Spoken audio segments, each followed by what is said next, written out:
You can transfer stuff across networks. You can plug this drive into that Mac and boot directly to it. You can run Time Machine once it's over there. And there are some caveats, and it doesn't always quite work out the way you want.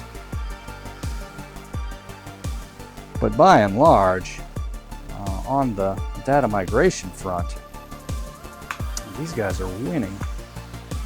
Make sure that the drive is facing the same way when you're playing with these, and it doesn't matter if it's these little gummy things or if it's some HP laptop you took apart.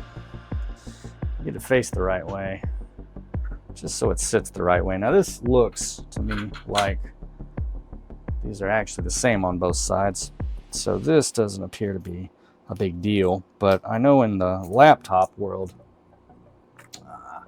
those little hard drive brackets only mount one way, and it becomes a pain in the butt when you get it wrong. You put them in there and you're like, go to put the drive in, you're like, nope. And you try it again, nope. And you try it again, nope. It's almost like USB where you plug in it, you look at it, and you look at the USB and you stare at it and you're like, oh, that's right. And you go to plug it in and you're like, oh wait, that's not right. And then you got to plug it in upside down, which is definitely not right. And then you flip it back the way you had it and it works. Kind of the same way with this. Now the real challenge is going to be to actually get this to mount back on here without having to take this whole thing apart. And you two-eyed people in the world may find that rather simple.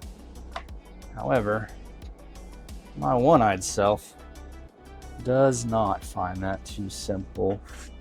No, the reason that I can't just pull that screw out and pop this out is because this actually mounts to a piece of aluminum back there, slips over it, and then if I want to get this or this out on either side, I got to take that screw out, and then I got to take the power supply out.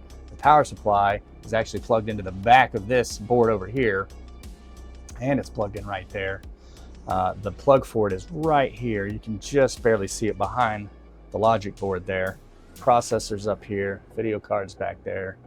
And I don't enjoy doing this, so I would rather fight with this for a little bit until it slips on there than to actually have to go in there and take that entire thing apart.